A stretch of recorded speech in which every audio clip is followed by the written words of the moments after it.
us at this first hearing of the 119th Congress for the Subcommittee on Transportation, Housing, and Urban Development. It doesn't go unnoticed that today is the one-year anniversary of the collapse of the Key Bridge. And we will talk a little bit more about that subject in the course of this hearing. Many other things have happened that are under the jurisdiction of the NTSB that are also noteworthy and of recent importance. I want to recognize a couple of new faces on the dais this year. I want to welcome Ms. Stephanie Bice, Vice Chair of the Subcommittee from the great state of Oklahoma, and Alabama's Dale Strong, who's yet to arrive. I'd also note that Mr. Jim Clyburn, my ranking member and Chair Emeritus and Dean of the House, Mr. Hal Rogers, are expected to join us for this subcommittee today. Albeit when they last served on this subcommittee together, we were solely tasked with the T part of THUD. Today, we welcome Chairwoman of the National Transportation Safety Board, Jennifer Homendy, to the subcommittee. Ms. Homendy, welcome. I want to thank you for appearing before us today and for your service to the taxpaying public. I want to start off by expressing on behalf of the entire subcommittee our heartfelt condolences to the families affected by the tragic American Airlines Army helicopter collision back on January 29th. This tragedy has been followed by several other incidents, from crashes in Philadelphia and Nome, Alaska, to the engine fire in Denver 2 weeks ago. Transportation safety has been top of mind across the nation as we look for answers and aim to mitigate the chances of future such incidents. Safety is a top priority for the subcommittee in our work to fund the nation's transportation network. It is our duty to ensure we provide appropriate levels of support to transportation programs that ensure the safety of our skies, roads, and railroads. It is also our duty on this subcommittee to support the operations of the National Transportation Safety Board, or NTSB. This critical independent safety watchdog helps ensure our world-class transportation system is as safe as possible, identifying the how and why of some of our most tragic accidents and puzzling events in civil transportation. We are proud on this subcommittee to provide the resources necessary for Chair Homendy and her team to execute this mission. Most recently, I was proud to secure an anomaly to the FY25 full-year continuing resolution to help provide Chair Homendy with the necessary resources for her team to accomplish their statutory mission. Be it the Key Bridge that we talked about earlier, the East Palestine train derailment, or the aviation incidents that have occurred far too often in recent years, Chair Homendy's team are some of the first on the scene. In 2025, we secured a 3.6% increase for the NTSB appropriation to $145 million. We know, Chair Homendy, that you put these funds to good use. Under your leadership, the NTSB has dramatically reduced the average age of open investigations, getting reports out to the public faster. With that, it'd be appropriate to recognize, when he gets here, the ranking member of this subcommittee, the gentleman from South Carolina, Mr. Clyburn. In the absence of that, however, I'm going to recognize the chairman of the full committee of the House Appropriations Committee, my good friend from the great state of Oklahoma, Tom Cole. Thank you very much, Chairman Womack, and thank you when he arrives to Ranking Member Clyburn. It's always good to be with my good friend, the ranking member of the full committee, so happy to see you again. And Chair Homendy, thank you very much for appearing before us today. Our nation's transportation systems are relied on by Americans and passengers from across the globe. We not only expect but demand that they reflect the gold standard in safety. Yet recent accidents in our skies, waterways, and railways have raised serious concerns and questions, from the mid-air collision at Reagan Washington National Airport, which my friend the chairman referred to the Francis Scott Key Bridge collision. These tragedies have brought devastating loss and underscored the need to ensure these situations are never repeated. The bottom line is, when you get on a plane, drive over a bridge, or board a train, you shouldn't have to wonder if you'll make it to your destination safely. The mission of Chair Homendy and her team at the National Transportation Safety Board is essential to achieving that objective. They investigate why an accident occurred and identify measures to prevent it from happening again. They don't speculate. They find the facts necessary to uphold the highest standards of reliability and safety. It's for these objectives of improving safety and saving lives that we've prioritized increased resources for the NTSB in our FY25 and FY24 funding measures. During my time on this subcommittee, I secured an 8.2% increase to your funding, and I must say you put it to very good use. So you are an excellent steward of public money. And I'm very pleased that my friend, the chairman, built on that in 2025. Again, I greatly value our interactions and work together, Chair Homendy, and I look forward to a continued engagement. This subcommittee, as it always has, under both Democratic and Republican stewardship, will continue to ensure safety is an utmost priority in the funding decisions we make. Your agency is a fulfillment of that priority. As we begin the FY26 appropriations process, I look forward to working with my colleagues on both sides of the aisle to responsibly fund this critical safety mission and transportation infrastructure needs of the country. So thank you, Mr. Chairman. I yield back. Thank you, Mr. Cole. And now it is my great honor and privilege to welcome the ranking member of the full committee, gentlelady from Connecticut, Ms. DeLauro. The floor is yours.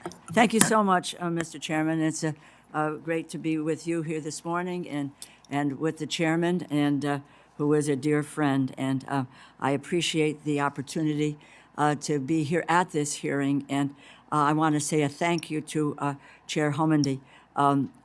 Really welcome to the committee.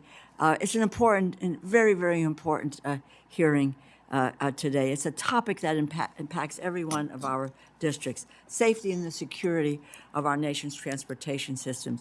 And it does come in the wake of several heartbreaking and deeply concerning tragedies in our nation's skies. In addition to that, what happened with the Key Bridge, as well as in our skies, as well as involving American carrier at Toronto's Pearson Airport. Let me just say a word. I've always so admired the NTSD to the point of I view that I spend a lot of time in the food safety area, and we have 15 agencies at the federal level that deal with our food safety. Two primarily are the FDA and the USDA, and wanting to have, for years and years and years, have wanted to consolidate and have one single food safety agency. The example I always use is the NTSB, because when something happens, you go in, you get the facts, and then you tell us what happened and you make your recommendations instead of a whole bunch of agencies pointing fingers at one another. So thank you really for the strength of this agency. You're a small agency, but with a tremendously important mission: investigate, help Congress and the American people understand how and why aviation and other transportation disasters happen. The independence of the NTSB is critical to its mission. We cannot tolerate any outside pressure, political or otherwise, to influence the investigation of and the reporting on transportation incidents. However, broadly speaking, the current administration has shown limited respect for the independence of the agencies. I would like to know how we can continue to advocate the agency's independence in support of the NTSB's fact-finding and reporting abilities to Congress. Unfortunately, after 17 years without a fatal accident involving a U.S. carrier, 67 lives were lost in the Potomac River earlier this year when a PSA Airlines flight operating for American Eagle collided with a U.S. Army helicopter just seconds before attempting to land at Washington's National Airport. 2 nights later, a medevac flight crashed into a populated area of Philadelphia, taking the lives of all on board and 1 person on the ground. And then in February, a Cessna Caravan crashed in Alaska, leaving no survivors. With recent reports of near-miss incidents and runway incursions, the American people are deeply concerned about the safety of our aviation system. While we need to assure the American people that our commercial aviation system is the safest and the most reliable air system in the world, I am concerned with how the administration is approaching aviation safety and the conflicts of interest involved in billionaire Elon Musk pursuing FAA to contract his own Starlink service rather than engaging in a thorough safety-driven analysis. Cuts and decisions at FAA are out of your jurisdiction and beyond the purview of this hearing, but I do want to discuss how this administration has responded to recent incidents. NTSB's fact-finding abilities are helped by long-standing policies and an industry culture that encourages flight crew members and air traffic controllers to report any and all incidents that take place, rather than placing blame before we know the facts.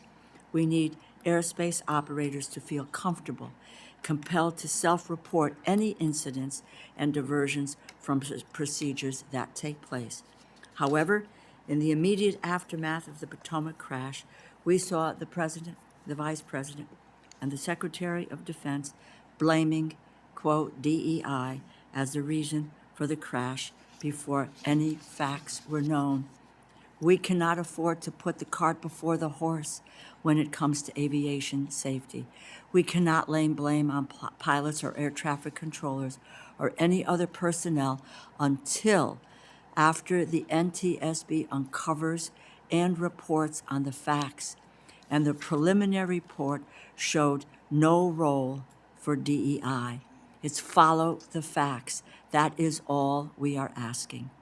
We cannot overstate the critical importance your agency plays in keeping our families, our colleagues, and our fellow Americans safe. I know you have a deep awareness of this, and I hope you will do whatever necessary to protect and defend NTSB's authorities and prerogatives when it comes to transportation safety. Finally, I would like to know how working with agencies such as the Department of Transportation, who are operating under a continuing resolution rather than a full-year funding bill that addresses current and near-future needs, affects your collaborative work, ongoing investigations, and the need to close out thousands of transportation safety recommendations in general. I wish that we had been able to finish the job on the on fiscal year 2025 funding bills. We were on the brink of a bipartisan agreement between the four corners of the Appropriations Committees when the House majority decided to upend the process and pursue a partisan bill that does not fully meet the needs of any department or agency across the government, and that instead have handed a blank check, in my view, to Elon Musk and to President Trump. I implore this committee to get back on track, to work towards bipartisan consensus for this subcommittee's bill and the rest of the appropriations bills for 2026. Thank you, and I yield back. Thank the gentlelady. The ranking member of the subcommittee has arrived and has informed me that he will waive his opening statement, and we'll go to questions here a little bit later on. With that, Chair Homendy, we turn to you now for your opening statement. Your full written statement will also be included for the record. Chair recognizes you for 5 minutes. Thank you, and good morning, Chairman Womack, Ranking Member Clyburn, and members of the subcommittee. Thank you for the opportunity to appear before you today to provide an overview of the NTSB's activities. I also want to recognize that it was a year ago today that I got the call shortly after 1:29 a.m. About the collision of the dolly with the Key Bridge and the fatally injured 6 construction crew members on the bridge, as well as 2 serious injuries, 1 on the dolly and 1 on the bridge. And our deepest condolences I want to offer for the families and all the loved ones for this tragic event, and our thoughts and prayers continue to go out to you as we pursue this investigation. I want to start by thanking you for your incredible support of the NTSB and our critical safety mission, including the increase in our FY25 funding to $145 million in the CR. The funding you provided is necessary to support the staffing, training, and technology we need to maintain our reputation across the globe as the gold standard in accident investigations. With your support, we'll be able to increase our agency size to 450 onboards. It's currently 427, which I can talk about. That would bring us closer to truly full staffing of about 500 personnel. The fact is, the NTSB has hovered around 400 personnel over the past 3 decades. We need to grow to improve performance, meet increasing demands, and keep pace with emerging challenges. As you know, the NTSB is an independent agency charged with investigating and establishing the facts, circumstances, and probable cause of accidents and serious incidents in the U.S. in all modes of transportation. We also serve as the United States accredited representative under international treaty and lead the U.S.'s response to the investigation of hundreds of accidents that occur overseas annually. The NTSB also delivers a family assistance program, which focuses on facilitating the recovery and identification of fatally injured passengers involved in the accidents we investigate, and communicating with families throughout the course of our investigations. Our current investigative workload includes almost 1,250 active investigations in all 50 states, including Puerto Rico, including in many of your districts, in addition to supporting more than 160 foreign investigations in over 50 countries. Throughout a typical year, we work on about 2,200 domestic and 450 foreign cases, and we expect the number of cases annually to remain high and continue to increase in complexity. I want to take a few moments to provide updates on 2 of our major investigations. Earlier this month, we issued a preliminary report and urgent safety recommendations to the FAA in response to the mid-air collision at DCA. I want to commend Secretary Duffy for his swift acceptance of these recommendations. The Secretary and the Acting Administrator of FAA have been tremendous partners throughout the course of this investigation and in many others, and I want to thank them for their focus on safety. Just last week, as part of our ongoing investigation of the Dolly collision with the Key Bridge, we issued urgent safety recommendations to 30 owners of 68 bridges, which I also can discuss. There is still much work to be done in both of these investigations, and we'll keep this committee updated on our progress. Some investigations understandably get more public attention than others, but all of our investigations are critical for improving transportation safety. We owe it to the families of those involved, to the communities where accidents occurred, and to the traveling public to find out what happened, why it happened, to prevent it from happening again. In 2024, we issued 132 new safety recommendations across all modes of transportation, nearly 60% of which have already been implemented voluntarily by the recommendation recipients. This success rate demonstrates the value of our safety recommendations and our work with stakeholders to improve safety. And I think this is an important point that I want to emphasize. The NTSB doesn't regulate. We don't want to.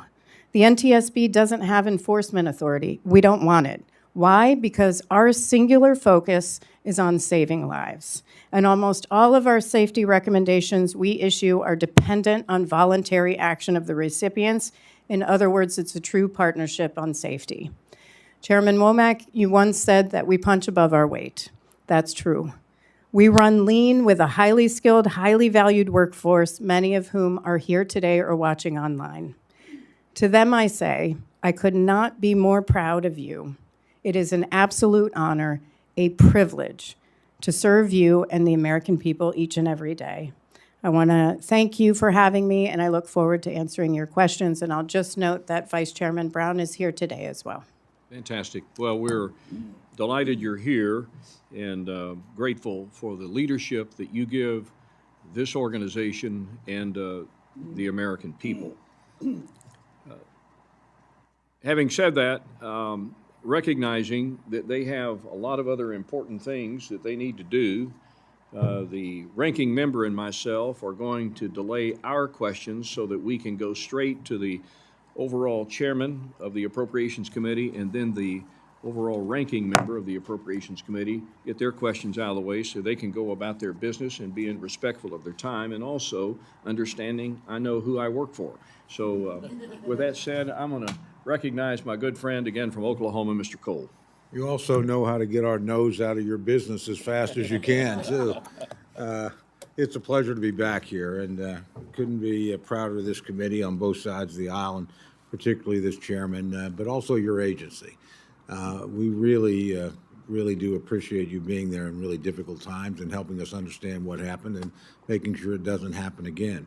Toward that end, and you touched on some of this in your testimony, and I know we don't have a final report yet on the Francis Scott Key Bridge incident, but I think you released recently that there were a couple of electrical outages on the dolly as it approached the bridge, and I'm curious if you can tell us at this point, number one, how did you detect that? Just out of curiosity for myself, but is this common on vessels like this, or was this a sign perhaps of negligence on the part of the crew? That's part of our investigation that we are still looking into. There were 2 electrical outages, and then there were electrical outages the day before. We determined those were unrelated and announced that in our preliminary report, as the day before it was due to planned maintenance. And that is not something that they would undertake underway in transit. But the electrical outages themselves, we're still looking into. That is part of our investigation. I do want to thank some of our partners at Hyundai for coming to help us. We got down to the subcomponent level, and were on the dolly for about a month with our team. So that does continue. And then we also have the bridge team focused on the bridge itself and safety. Is there anything about the bridge you can tell us at this point? So for the bridge itself, while it passed annual inspections, which really focus on the condition of the bridge, what we did is AASHTO, the State Highway Transportation officials, recommended in 1991 and again in 2009 that bridge owners conduct a vulnerability assessment of their bridges to determine if there's risk and to evaluate that risk and take action if warranted. That did not occur for the Francis Scott Key Bridge, and so we had asked MDTA if they had done the vulnerability assessment. They had not done it, and we looked for data for that vulnerability assessment. They didn't have the data, so we had to get the data over the course of, it usually takes about a year to do these vulnerability assessments. We did it in 6 months. We got a ton of data and then ran the calculations, and what we found was that the bridge was almost 30 times greater than the risk threshold that AASHTO sets for critical bridges. And the Pier 17, which was struck by the dolly, was almost 15 times greater. So we recommended, as a result of that 30 bridge owners of 68 bridges conduct a vulnerability assessment to determine risk, and if warranted, take immediate action. Thank you very much for that. Let me turn quickly. We've obviously had some incidents in our air travel that are concerning to all of us. And you've made several recommendations over the past decade, frankly, regarding aviation safety management system, or SMS. While the FAA, I'm told, has implemented requirements for major airlines, we continue to see delays in extending some of these requirements to other aviation sectors, including manufacturers, maintenance facilities, smaller operations. But which of your specific recommendations do you think would be most important to apply across the board to ensure the maximum safety for the flying public? Well, for SMS in particular, which you stated, we have recommendations on SMS across all modes of transportation, but in aviation in particular, the focus has been on commercial aviation, and the commercial airlines have had SMS since 2015, but it's been a very piecemeal approach across the aviation industry. For aviation manufacturers, there was a final rule issued in May of 2024, and that doesn't go into effect until 2027. So Boeing, for example, is in the early stages of implementing that, but it's the very early stages. For other sectors, Part 135, that's the charter and air taxis, they began the process of SMS at FAA, but that hasn't been finalized. Maintenance facilities, there's no requirement for that. Part 91, which are the air tours, also do not have requirements for safety management systems. It should be one level of safety for passengers. That's what we believe. And the piecemeal approach isn't working. Thank you very much. Thank you, Mr. Chairman. I yield back. Thank you.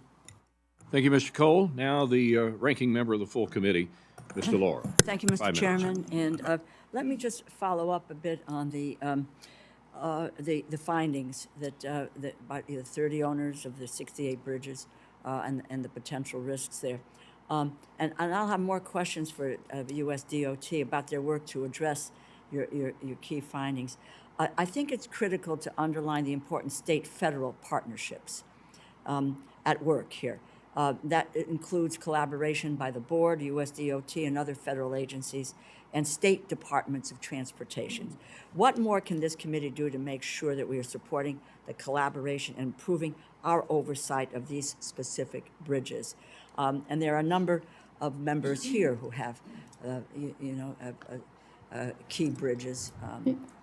Yeah, for bridges itself, and a lot came out since our preliminary report, including a report from Johns Hopkins, and then we had a report on infrastructure showing bridges got a C rating.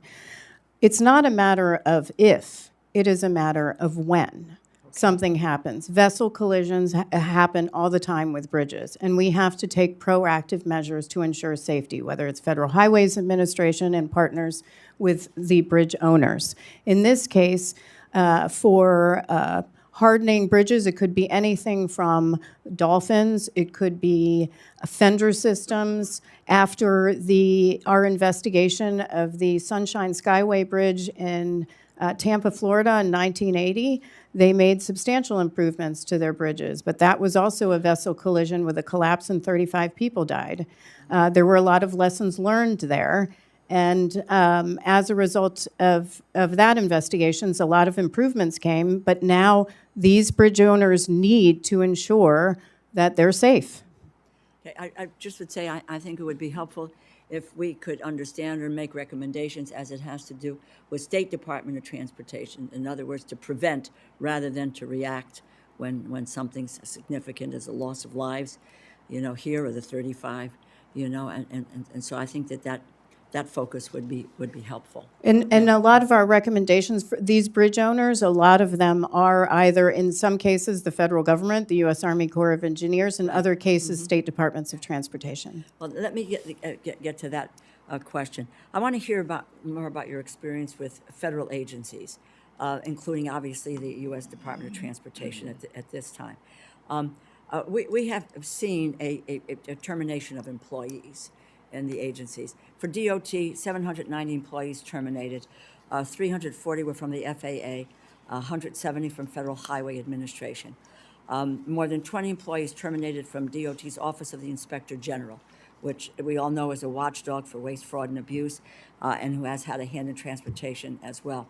Although the majority of the investigations are conducted by the NTSB staff, you have to call on the expertise of other federal agencies to deal with fact-finding efforts, making recommendations to agencies such as DOT, as well as you referenced the Army Corps of Engineers, U.S. Coast Guard. What are some of the trade-offs that you see with these agencies during times of uncertainty, where field and regional staffing becomes strained and operations may become overall unpredictable? Are you concerned about our ability to close out the thousands of transportation safety recommendations as there is in my view, an indiscriminate approach to cutting the federal workforce? It would be difficult for me to, as the chair of the NTSB, to understand the positions of these individuals for the Department of Transportation. We have 427 employees, and I will say that we didn't lose one probationary employee. We got hiring exemptions from the administration. We got an exemption from deferred resignation program. We got tremendous support. And we continue to get support from the administration. And as a result of the hard work of our workforce. So we have not experienced any of that, and I've maintained our I workforce. would love to, because, you know, my time will run out shortly.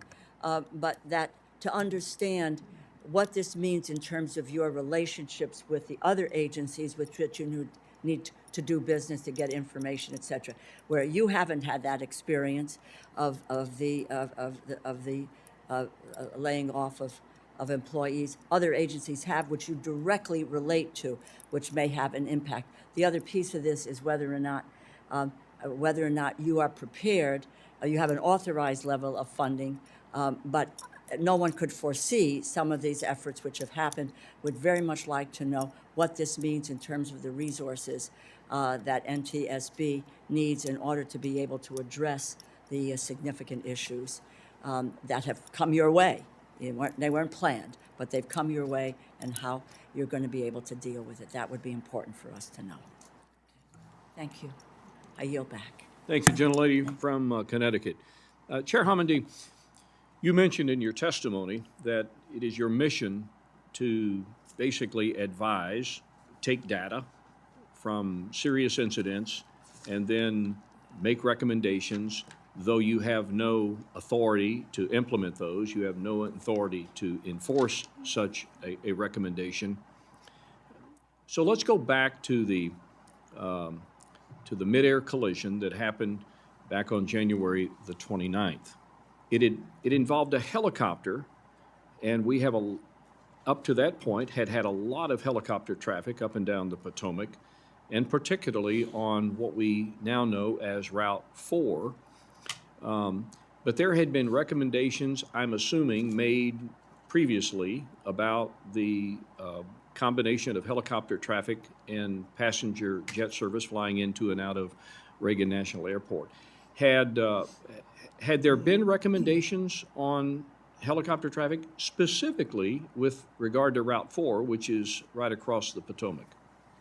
We had not issued any recommendations regarding Route 4, but certainly as part of this investigation, that is one of our big focuses. So when you did your investigation, there were some pretty alarming conclusions made. Perhaps most alarming to me was the number of times, and I think this went back to like 2021, I can't remember, but 4 or 5 years, that the number of times where the separation horizontally and the separation vertically was very dangerous. And as I understand it, in vertical separation, less than 75 feet. So can you speak to the conclusions that your team has come up with in researching serious incidents prior to?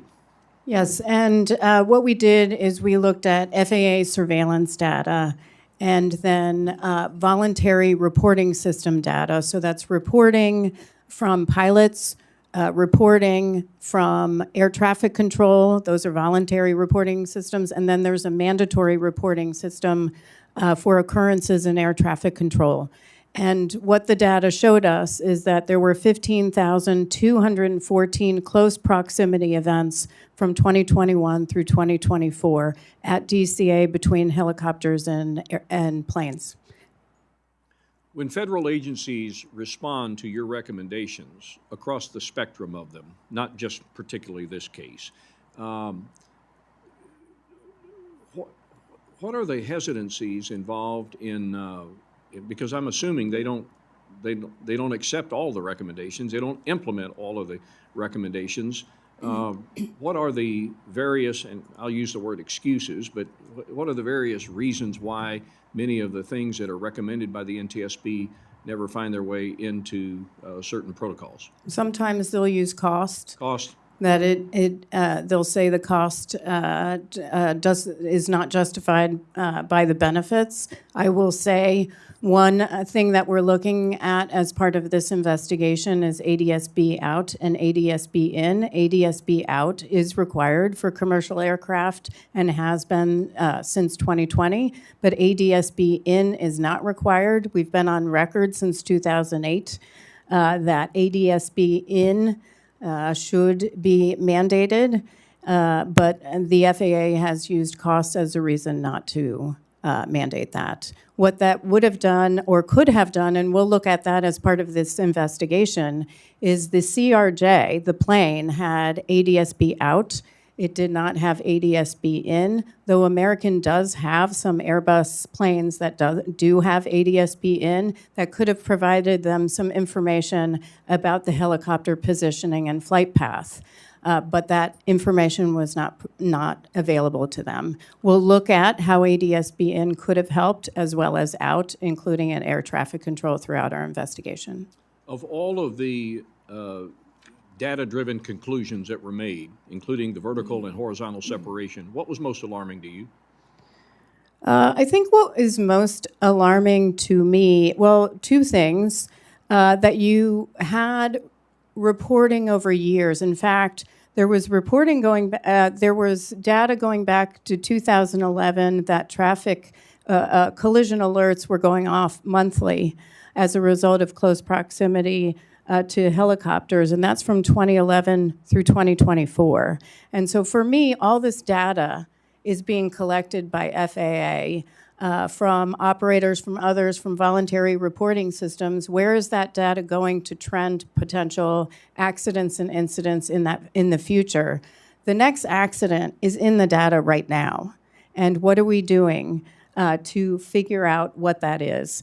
The other most alarming to me is how nobody figured out, based on the glide slope going into runway 33, that if you look at the helicopter route, that there's only 75 feet of separation between a plane coming in to runway 33 max. That's 75 feet max. That route doesn't have lateral boundaries. And in fact, in this case, the helicopter was to the right of the route. So it's a very small margin for error. Thank you. Mr. Clyburn.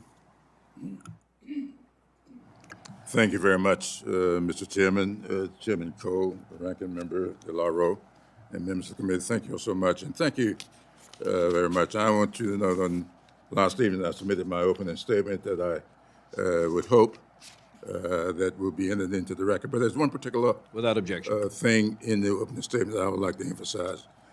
But let me first join you in welcoming the chair here today. I always stumble over pronouncing her name, Homendy. Thank you so much. And Board Member Brown, it's good to see you, my longtime friend. And as we say down south, homeboy. Thank you so much for being here. In fact, the part of my opening statement that I want to emphasize here just for a moment is this. My belief that safety is non-negotiable, is not a nice thing to have, but rather a bare minimum as a necessity. And private profits should not be at the expense of the public safety and security of our transportation systems and the American people. Now, I travel back and forth to South Carolina weekly, and I become very familiar with your board, in large part because often I shared the seat with Chair Sumwalt, who chaired this board through several administrations. And we talked a lot about your duties and responsibilities. And particularly, I'm concerned about this whole question of efficiency. And as the chair will tell you, I'm a stickler for effectiveness.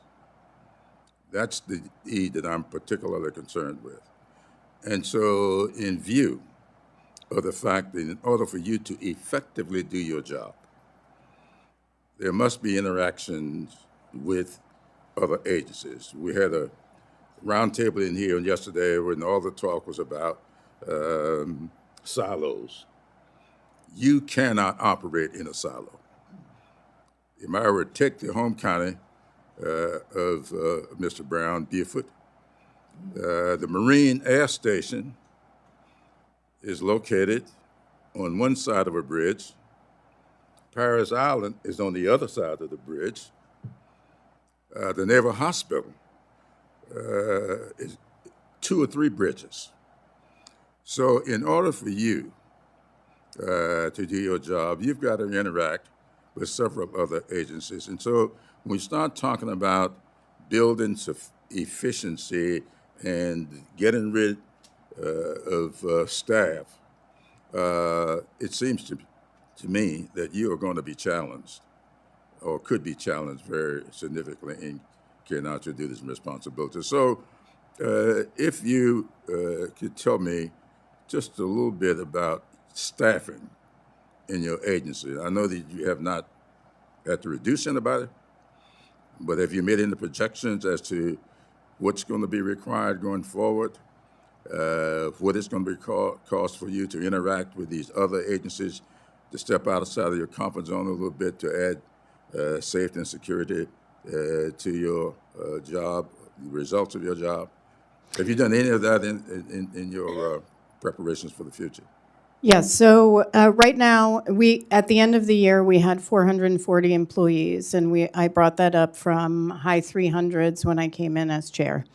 But since the end of the year, we've lost some employees to retirement, or they went to the private sector, so we're down to 427. You've given us the ability to go up to 450, and we're hiring. We have a hiring exemption right now in 14 jobs currently that are posted on USA Jobs to bring in personnel. The hiring exemption currently applies to our investigative staff and maybe a couple of staff outside that, like training specialists. But in order to bring in people, I still need the support team at the NTSB. I can't lose them. I need people in the CFO. I need people, chief financial officer. I need people in CIO for information technology. I need people who can hire. I need people who are focused on the safety and health of our employees. So that support team, I don't have that hiring exemption for them at this time, but it's something that I can request. Right now, our focus is on the investigative staff because we have a pretty big workload and we have hiring exemptions there. But to get to full staffing, we really need to get to between 485 and 500 personnel. That would get us to full staffing, which is why we have requested for FY26 more funding than we're currently authorized for. So we're authorized for 148. We are hoping for 156 or as close as we can to it, because we need to get to that higher level because we have such we run lean, we have a short bench. I mean, Clint Cruikshank's behind me. He is a structural engineer. He was at the Door Plug, 1282, DCA. He's got one backup. We are looking to hire 2 more, but he has a caseload of 20 other cases. So what we risk, first of all, I will say when we hire, these are highly skilled professionals. These are experts in their field. And so getting them is a challenge. Retaining them is a challenge if they're burning out, because they're on duty 365 days a year and constantly missing family engagements, holidays, you name it. We had a number of investigators that spent Thanksgiving overseas. So our biggest risk right now, because our personnel makes us the gold standard for accident investigations, our biggest risk is not having that redundancy in our personnel. And that's what we're looking to accomplish in growing. Before I go to, thank you. Before I go to Sheriff Rutherford, just anecdotally, and life comes at your members, your staff, just like life comes at all of us.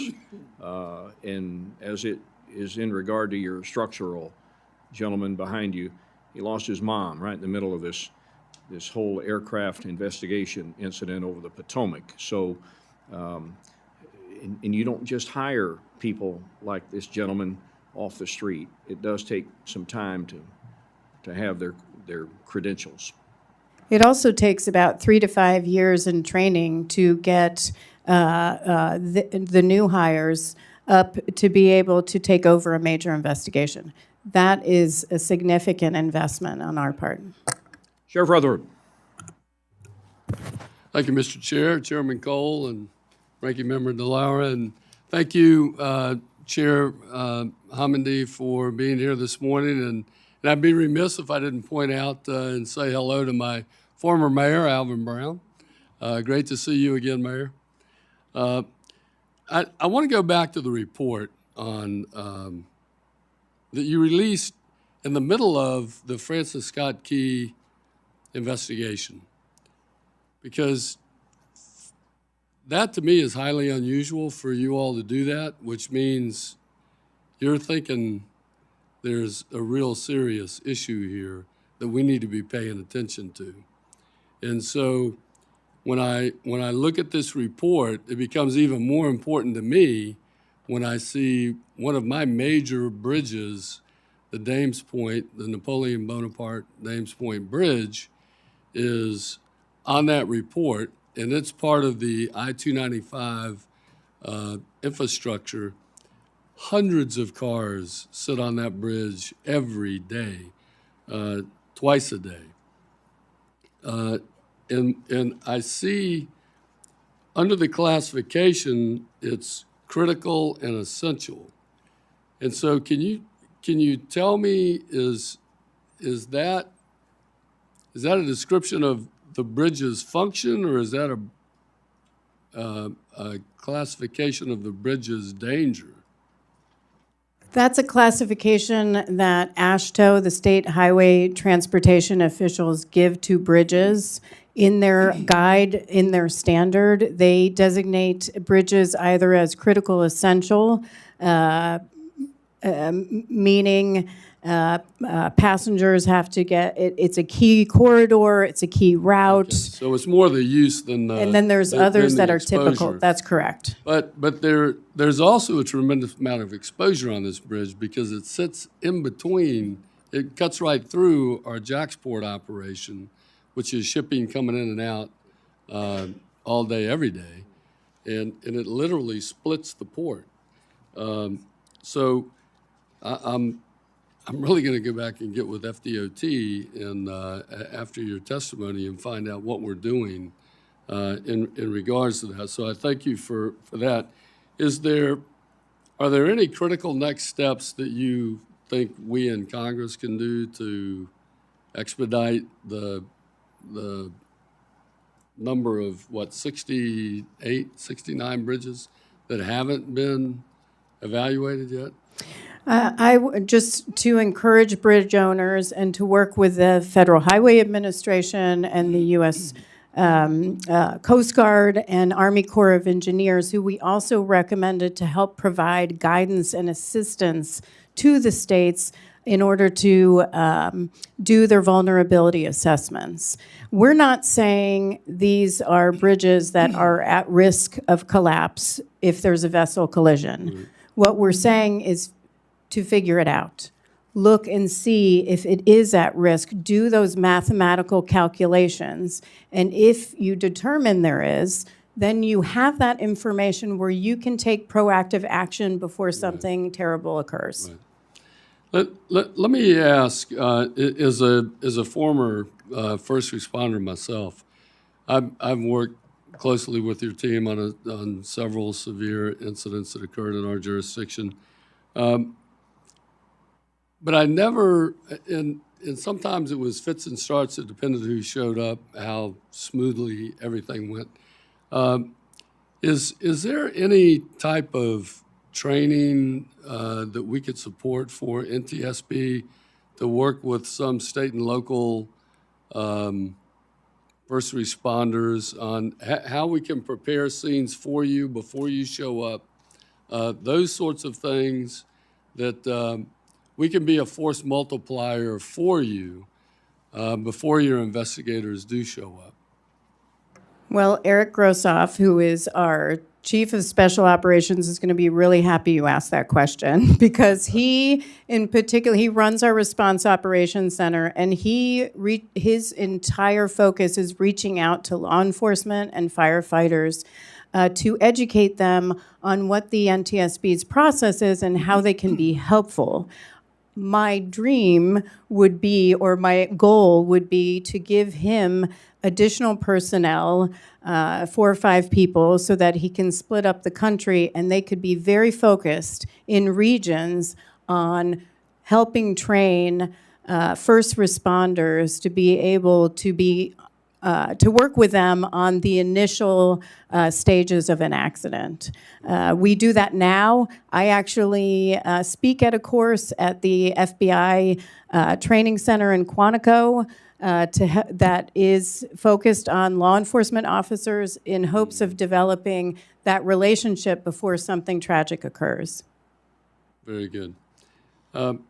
Also, It's the 4 or 5 people would be, we estimate with training about $200,000 per employee because of travel and everything else. That's not how much they make. So it's a small investment with a big payoff. We appreciate that. thank you. Mr. Chairman, I see my time is up. I yield back. But I will tell you, I think that's something that we really need to look at. Talk about bang for your buck. Before the NTSB even gets there, we can be working for them. And so I'd appreciate a look at that. Good point. Thank you, Sheriff. Ms. Watson-Coleman. Thank you, Chairman, and thank you very much for the work that you all do.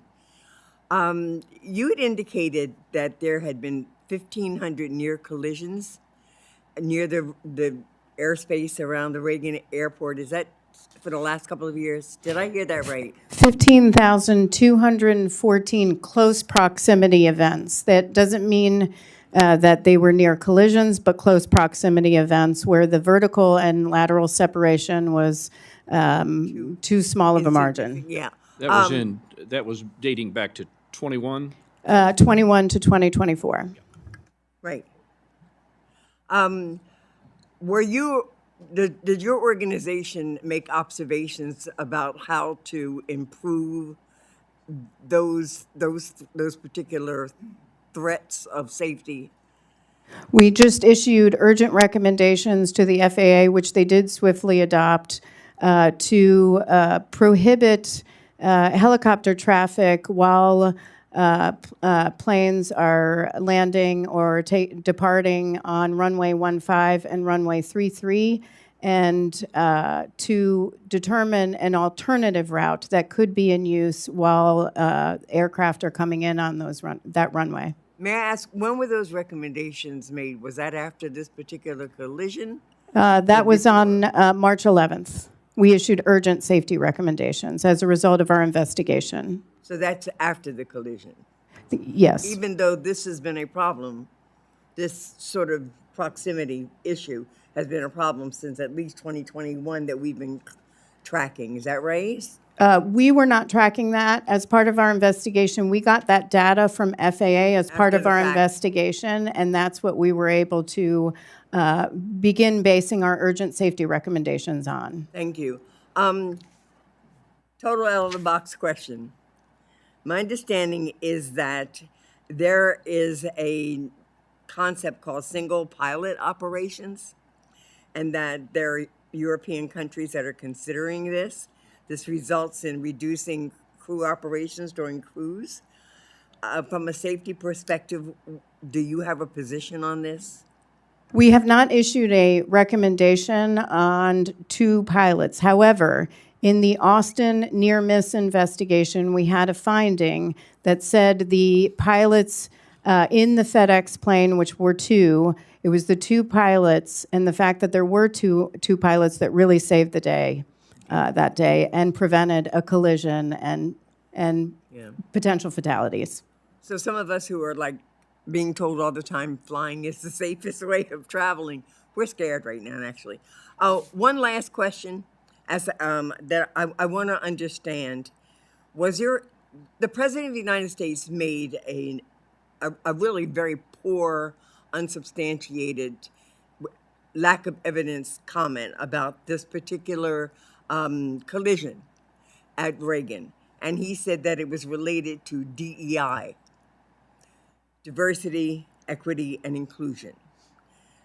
I know that's crazy, but did you find anything in the investigation thus far that would support that notion that this accident happened because of diversity, equity, and inclusion?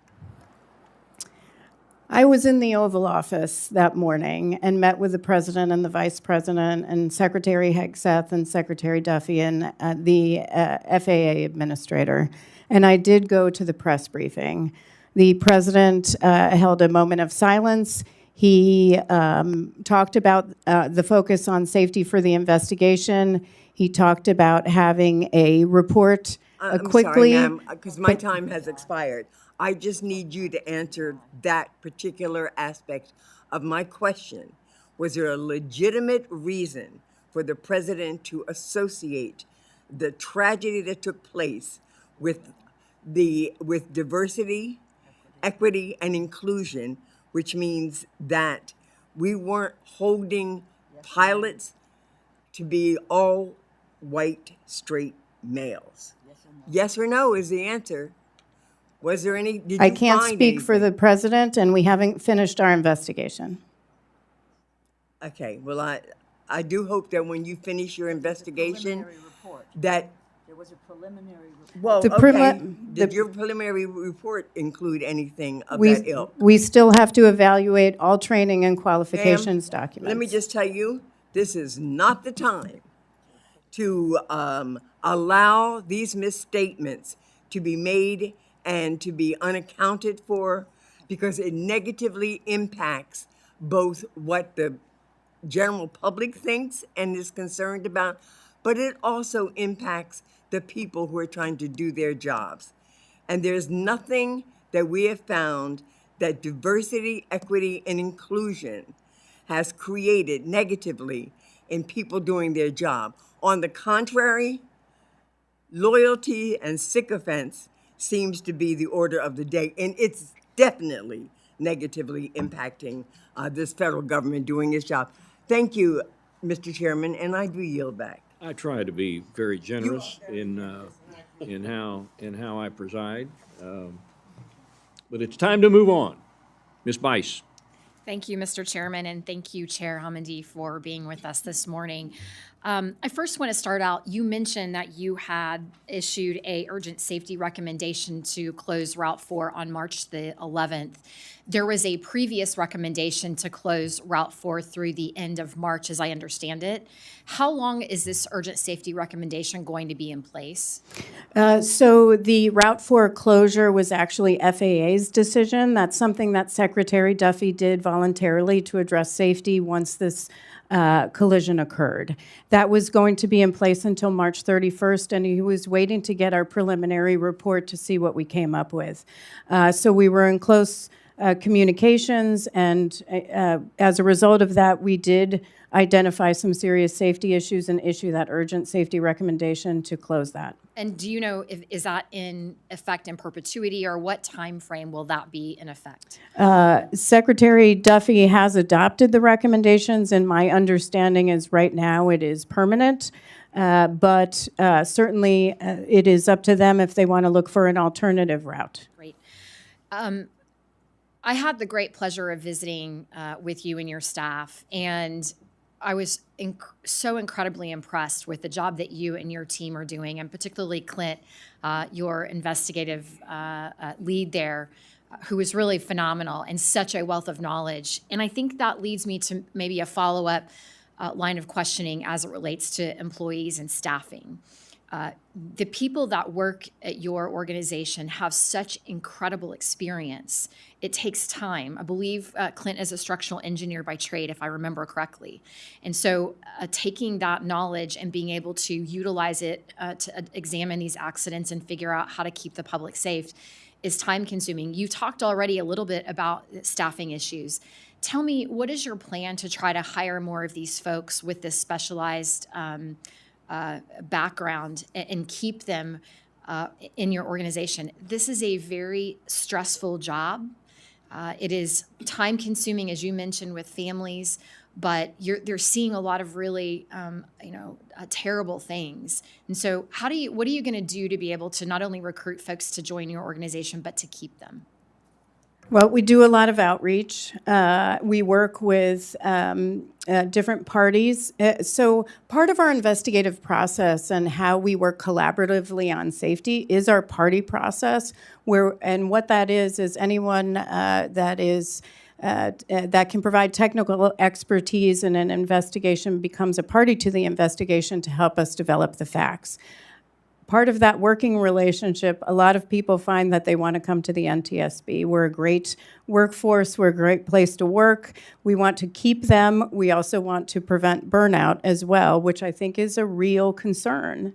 My ideal would be able to have a situation where Clint or Sean, who runs our recorders division, or Sarah, who is part of the family assistance team, can take time off to be with their families and not be in rotation and have a backup, some redundancy there so others can come in so that we can keep them at the NTSB. Is there a request from Congress that will allow you to be able to do that? Is it just additional funding, or are there other things that we could do to be helpful in that way? What would be helpful, 70% of our budget is our workforce.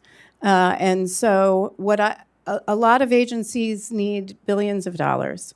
What I need for FY26 is between $150 and $156 million. $156 million is what I asked for. Million, not billion, M, not a B, M. And that will help us get towards that full staffing level that helps keep our workforce that is highly skilled. They could go anywhere and make millions of dollars. Don't do it. But they could, and that's what we lose. I mean, frankly, during telework, we were losing a bunch of employees to other agencies that had more flexible telework programs. Now people want to come to us.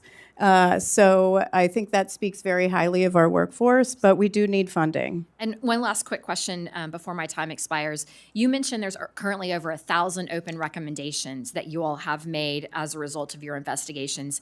Can you tell us how the NTSB coordinates with DOT and other agencies on these recommendations? You said you don't have enforcement authority, nor do you want it, regulatory oversight. But tell us how you make sure that these recommendations are actually being adopted. So we have a safety recommendations team. Actually, most of our recommendations don't go to federal agencies. Most of them are to the entities that may be involved with our investigations, or say a local fire department or state responders. There might be state police. So we issue recommendations to many different entities. And throughout the investigation, our biggest hope is we don't issue a safety recommendation, that they improve safety through the investigation.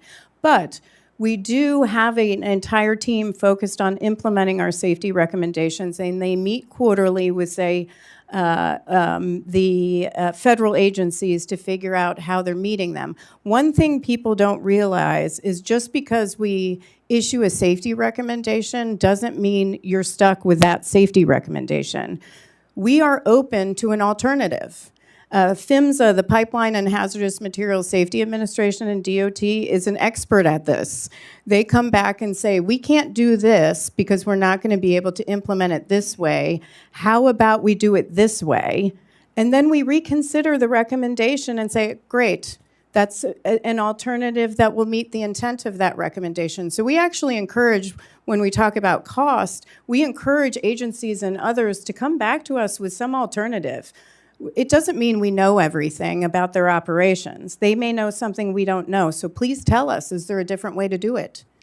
Mr. Chair, I appreciate the extra time, and with that, I yield. Mr. Joyce.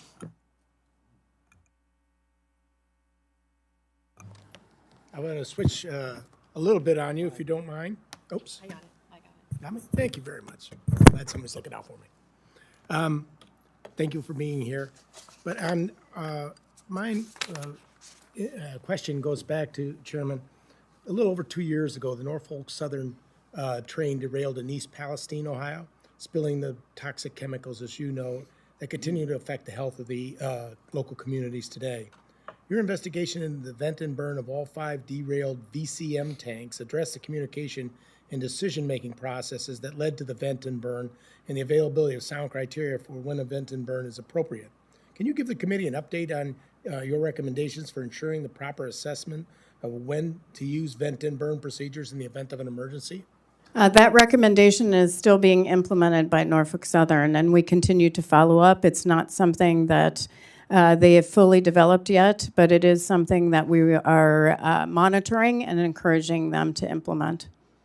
Now, have you seen any of these recommendations implemented by other rail systems and/or their contractors since your report was released last June? No. Thank you. Recognize East Palestinians and surrounding areas have obviously growing concerns that there will be long-term health effects because of the exposure to these chemicals. Recognizing that your staff has incredibly demanding schedules, and therefore time constraints, how long does staff work with families impacted by disasters like East Palestine? So we currently are working with 1,187 families with active about 470, I think, right now cases. But we, from the initial stages of the investigation, when we were on scene, we are meeting with the families within. When they arrive, it could be within 24, 48 hours, but we begin that communication and we carry that through the course of the investigation. Anytime there are updates, they get notice first. Anytime there are recommendations prior to the final report, we talk with them and meet with them, and then sometimes families become advocates for safety and want to work with us to implement our safety recommendations. And so they'll work with us for years to implement those safety recommendations, and we really cherish those relationships. We've certainly seen that in East Palestine. Yes, in East Palestine, in the Conception dive boat in California, where the families of the 34 who died are still working for change. So if I'm hearing you correctly, then your agency doesn't stop when the report is issued. It continues to work through as they receive further information. Yes, so well past preliminary report through the final report, and then once the final report is issued, family members, some want to become advocates for safety, some don't, and then our safety advocacy team will work with them to coordinate for implementation of our recommendations. I want to switch up again on you. Though 34 states have changed their laws regarding legal marijuana, it's still illegal everywhere to drive while intoxicated. In a 2022 report, your researchers found that current testing practices and protocols need to be improved to better detect a driver's drug use and accurately report the prevalence of drug-impaired driving. The lack of a standardized drug testing and reporting hinders understanding of the issue and development of policies that can reduce impaired driving, as well as treatment options for those with substance abuse disorders. We need to be doing more research, especially in the development of tools that will help identify the presence of drugs in drivers in themselves and others by them operating these vehicles endanger the motoring public. What does the NTSB recommend other federal agencies and state governments do to address the rise in drug-impaired driving accidents, especially as more communities across the U.S. are beginning to legalize recreational marijuana and be subjected to this? Yeah, we have long worked on against drug-impaired driving. We work with states. We recently did an investigation in Oklahoma where some teens died, and it involved drug-impaired driving. And actually, we had found that and this is really across the United States. I'm sure you all remember that when we all went to school, we had driver education, and as part of our school curriculum, and it was pretty robust. Today, that education doesn't occur. So for teens that died in Oklahoma, we had found that driver education around drug-impaired driving did not occur. Now, they put that back in place, but that doesn't occur across our country. What's very interesting is that organizations have done some research and have found that for teen drivers in particular, teen drivers, a third of them think it is legal to drive after intaking marijuana. 25% of adults.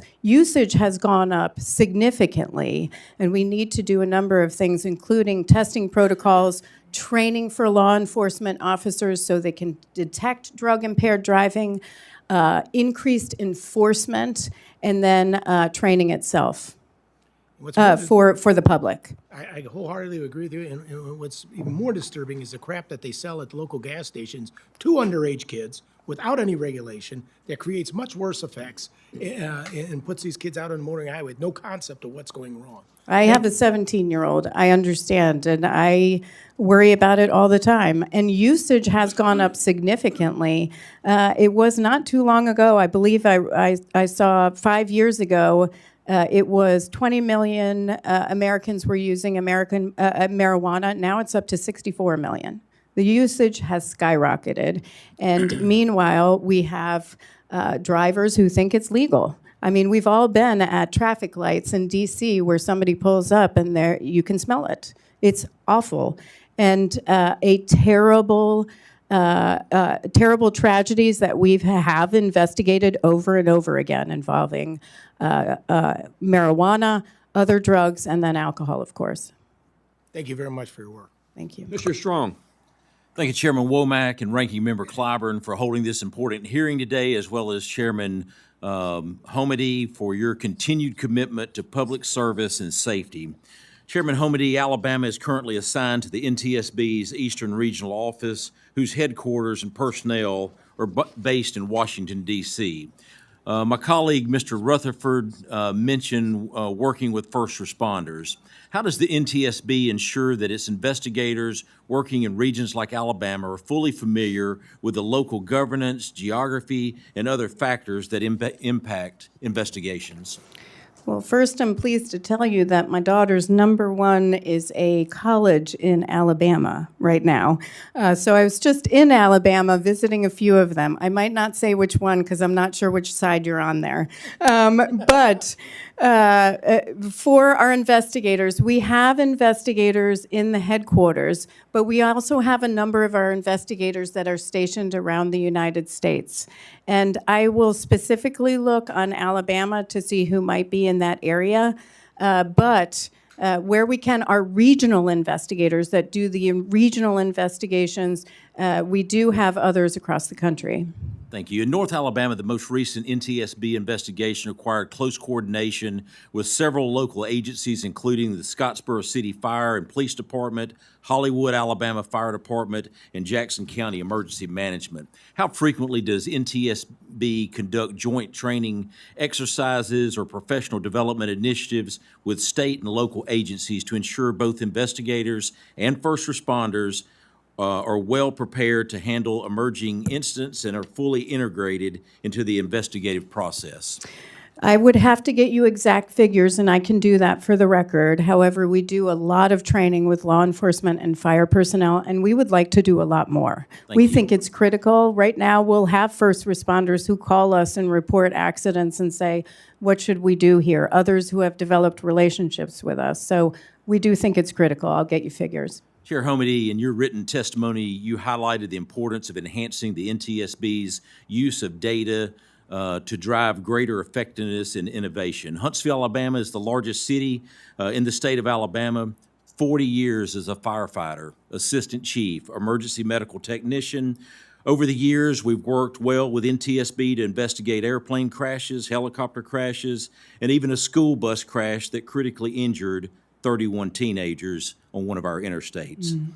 When an accident occurs, is there a centralized system or shared database where all relevant agencies, including the NTSB, can access and review the same data?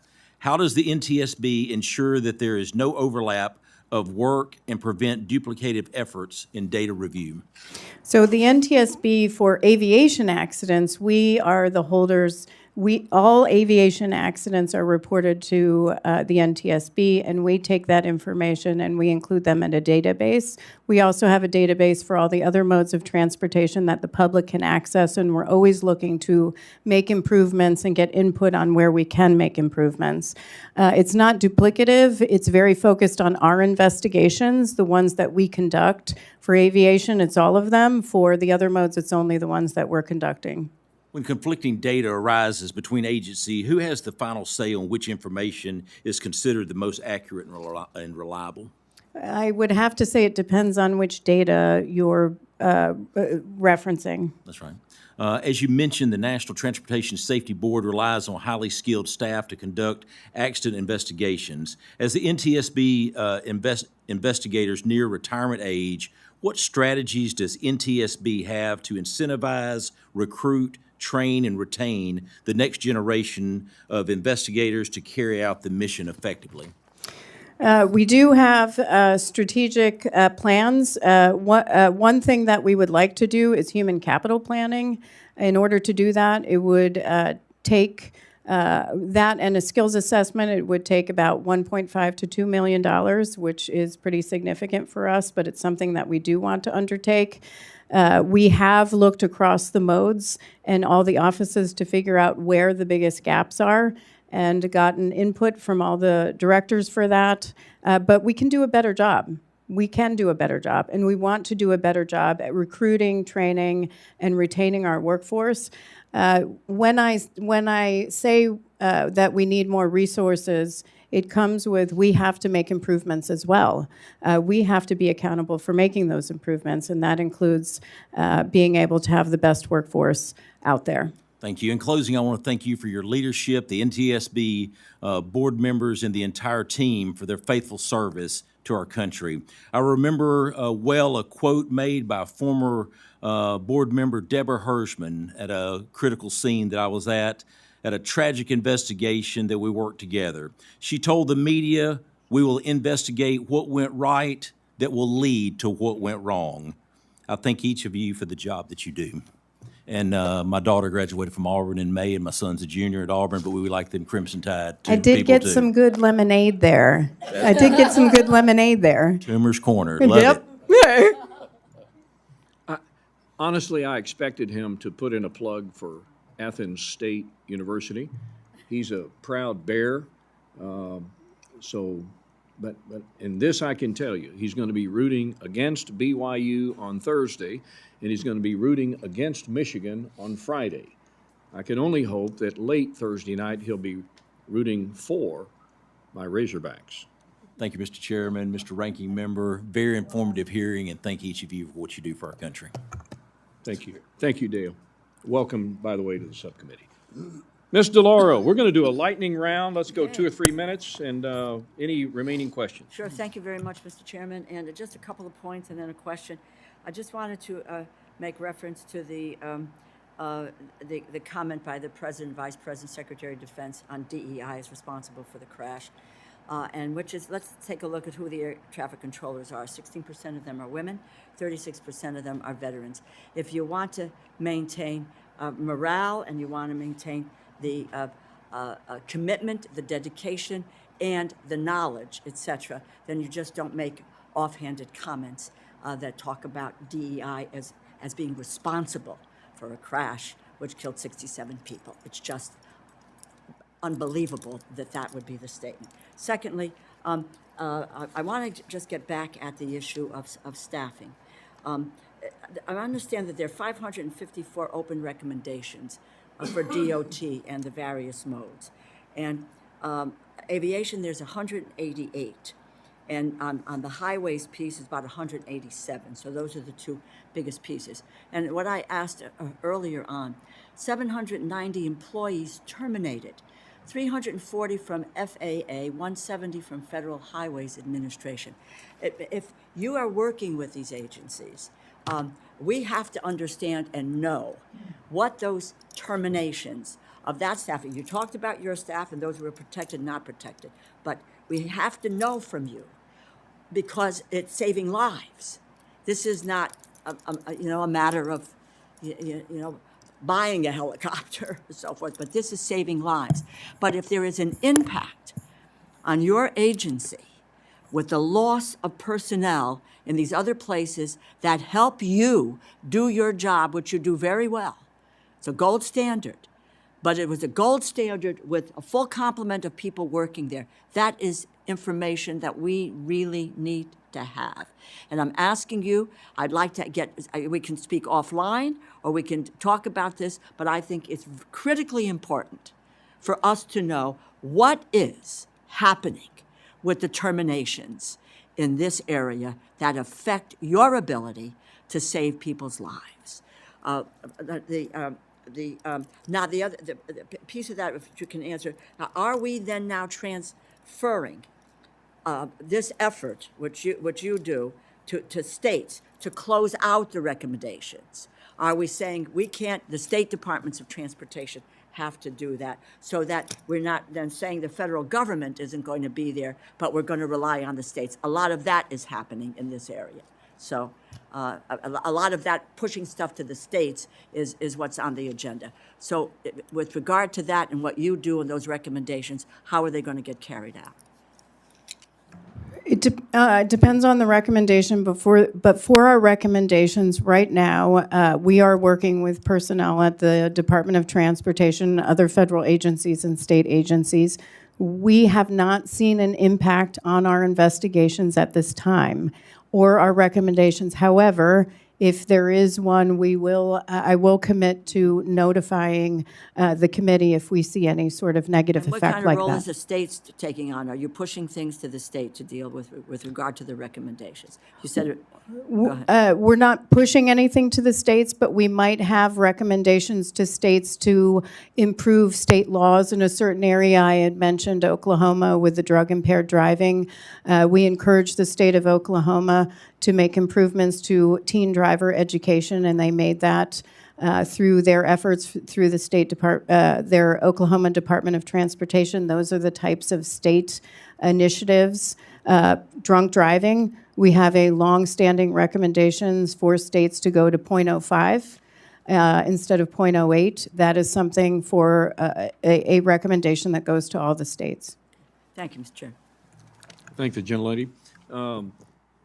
My final question, I'm reminded of the famous movie, The Wizard of Oz, when Dorothy was talking about lions, tigers, and bears. Oh my, the threats that she perceived that she was facing. I can only imagine what your break room is like when new technology, emerging technology, and I'm talking about things like drones, vertical takeoff and landing, driverless cars and trucks, things that could pose a threat to the transportation safety of this country and the world. Can you look into your crystal ball and tell us where the next real threats are going to come from that could cause your agency to have to be spun up and conduct another major investigation? I mean, it could really happen in any mode of transportation. Certainly, there are emerging technologies in each mode of transportation, many of which you mentioned. But our agency is ready. We have technology ourselves, but we're constantly evolving. As new technology comes out, we have needs there as well. We're making sure that our employees are ready from a standpoint of training. We do want to increase our investment in training for our employees. But it's tough to say in my crystal ball because I look across all modes of transportation and see that there could be significant disasters in any of those modes. What I will say, and I know there's been a lot of focus on aviation, our biggest contributor to fatalities right now in transportation is on our roads. Over 40,000 people are dying on our nation's roads every year, millions injured. You know, we talk about transportation accidents as single accidents, but every day, an average of 112 people are dying on our roads. 112 people, and we don't blink an eye. There is so much we have to do to improve road safety across the U.S., and we have so many recommendations on that. If we can get that number down, that would be significant. That's 95% of all transportation fatalities. Mr. Clyburn talked about, silos, how agencies perform in silos, and I think it's wise for an organization like yours that's going to be on the receiving end of the next tragedy that's going to happen, for you guys to be invited into some of those silos to help forestall maybe or prevent some of the future tragic accidents from happening. Mr. Clyburn. Well, let me extend on that silo business for a moment. I'm going to be hopping on this for a long time, Mr. Chairman.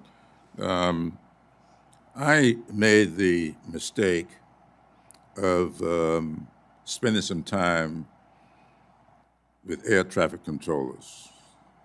I'm never going up in one of those things again.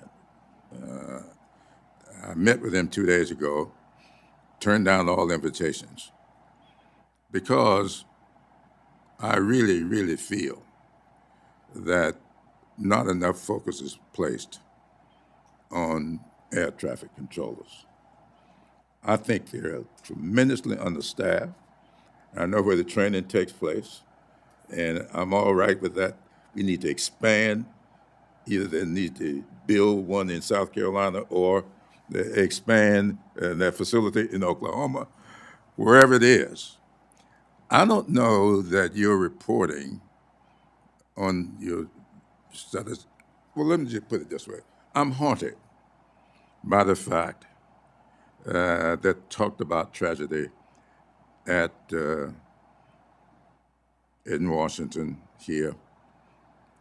There was only one controller in the tower when it happened.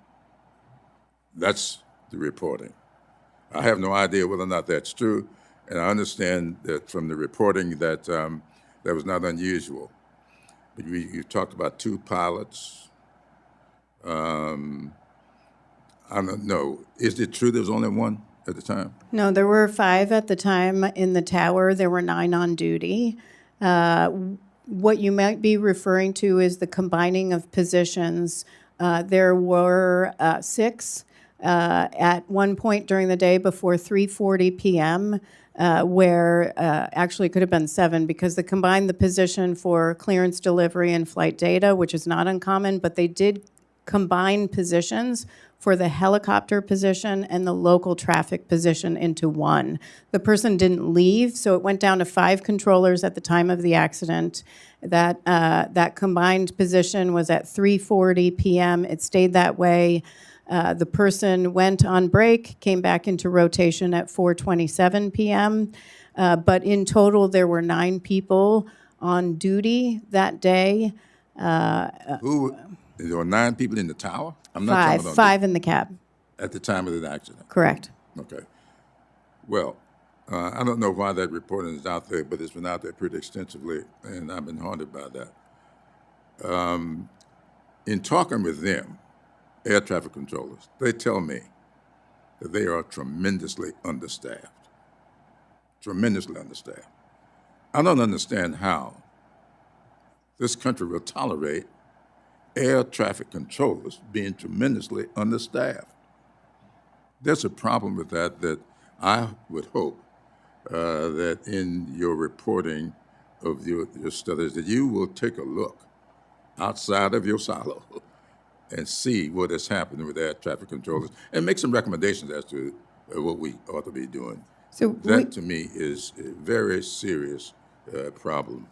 we have a number of investigators that focus on air traffic control at the NTSB. As part of this investigation, we have an entire investigative group focused on air traffic control. They're going to be looking at everything from staffing to changes in staffing over time at DCA to whether there should be more staffing. They'll look at operations at DCA in total and over time. So they are former air traffic controllers that are working on this, and it will be part of our investigation. Ms. Mice, you have a comment?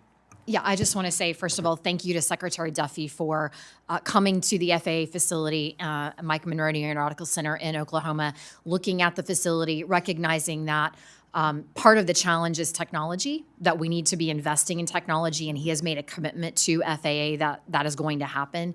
And secondly, one of the challenges we have is recruiting and retaining these FAA air traffic controllers because it's a very long process.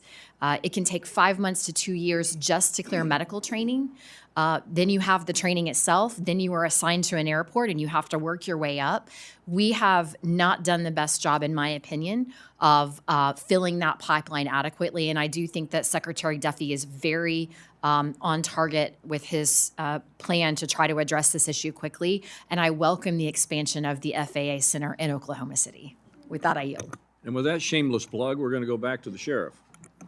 Thank you, Mr. Chairman. Just briefly, I will say, because this has been brought up, the president's remarks about DEI hiring having created some of the shortfall of the air traffic controllers. There's a class action lawsuit about this issue.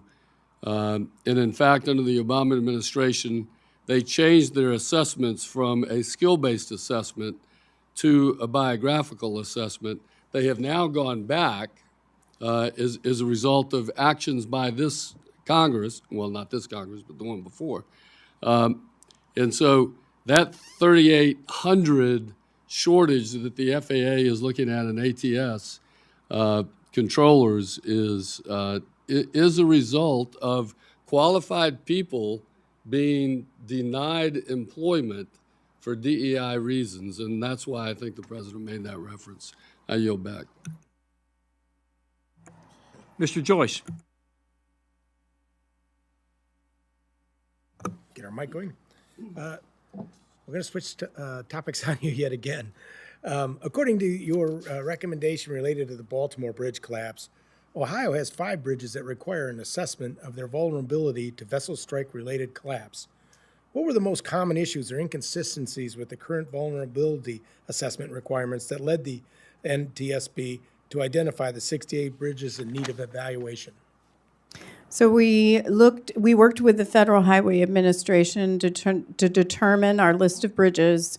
We started with a much bigger list and focused on ocean-going vessels in navigable waterways, and then began limiting that list and came down to 68 that had not done vulnerability assessments of their bridges prior to recommendations by AASHTO in 1991 and 2009, which those recommendations were to look at your existing bridges and to do a vulnerability assessment. The vulnerability assessment was created in 1991 and updated in 2009. And at the time, they said for existing bridges that they should go back and do those vulnerability assessments. So we're recommending out of these 68 bridges that they go back and do that assessment. And there's pretty substantial data that they're going to have to put into that assessment.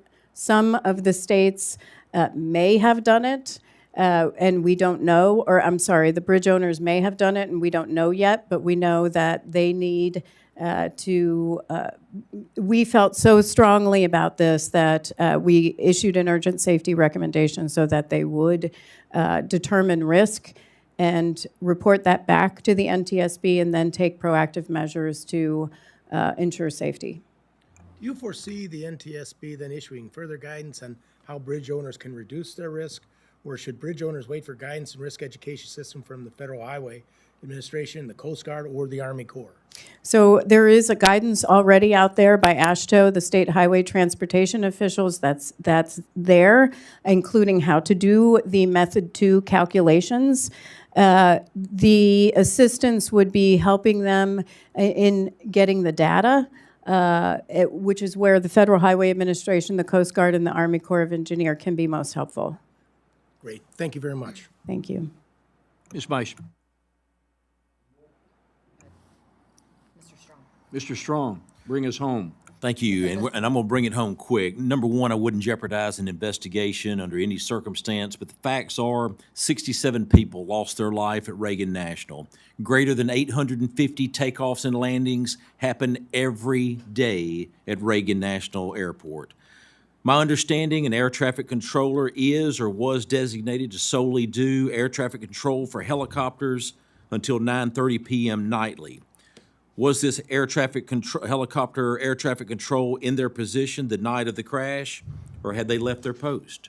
The final report will answer most of these questions, and we await the completion of your investigation, and I think that will answer all the questions that members of Congress and the families that lost loved ones have. Mr. Chairman, I yield back. Yeah, thank you. In a good way to bring this hearing to a close. In the report that will come out, we can all have great confidence that it's going to be a highly professional, thorough, very detailed, conclusive report. And to that, Ms. Homendy, we are eternally grateful for what you and your team do. I want to ask you one final question. What did we not ask you today that we should have? Would you like to be an NTSB investigator? Because that is always the last question that we ask in all of our interviews. Would you like to hear what we need again for FY26? You know, you're talking to the people who will ultimately, I mean, we'll get a budget, we'll be presented a budget, and we know what happens to most of those presidential budgets, but eventually the Appropriations Committee, if in fact we can get back to regular order, we'll have to make some of the tough calls. So I think it's certainly Chairman, within. The answer was 156 million. 156 million. We do need to get to full staffing. We need to provide the ability for our workforce. I'd like to increase training funds for our workforce, increase outreach to law enforcement and to firefighters, but that takes resources. We are very good stewards of our resources. I've gone through every single contract that we have to determine, is there anything here that we need to change? But, you know, and I will say, I did look at the cost for government requirements is going up.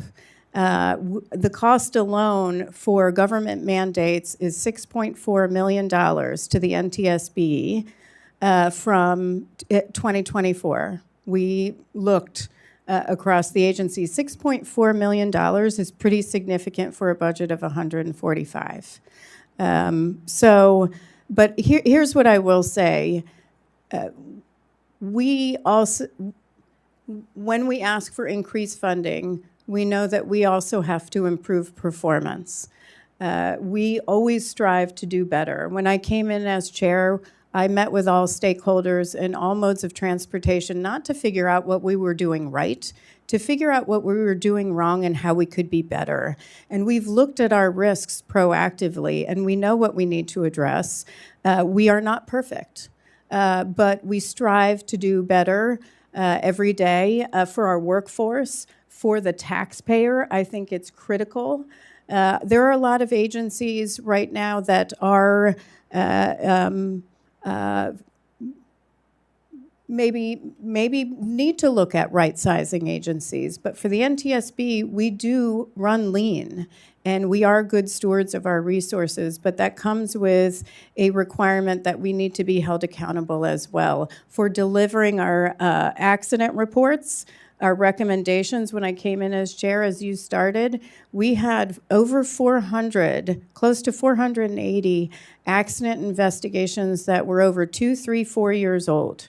We are now down to, well, we're down to, it fluctuates. Some days it will be 5 over, but it's usually for something that is not in our control.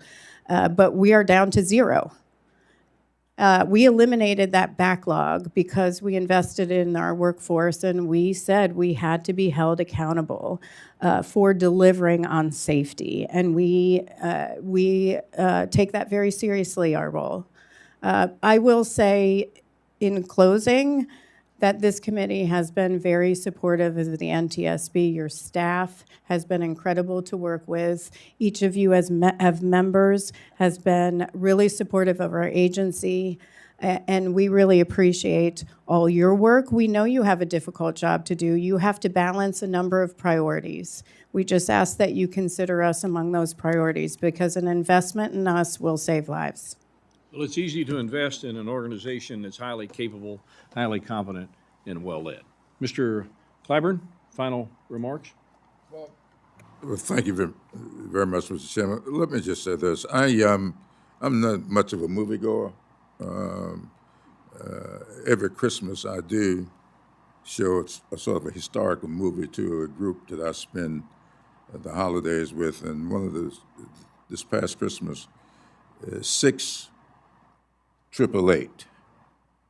I would recommend that my colleague take a look at that movie and see what DEI is all about. I didn't see The Red Tails, which was the movie made about the Tuskegee Airmen. I think we have to, DEI is something we ought to be very, very careful about. Those Tuskegee Airmen gave service to this country, and most people you talk to coming out of World War II said that a lot of those fighter pilots would not fly unless those Tuskegee Airmen were flying with them. John Glenn would not go up on his flight into space unless those 4 African-American women signed off on it. So DEI is something we ought to be very careful about. And on that note, we thank you again for your time today, for your staff, for the work that you do on behalf of a grateful country.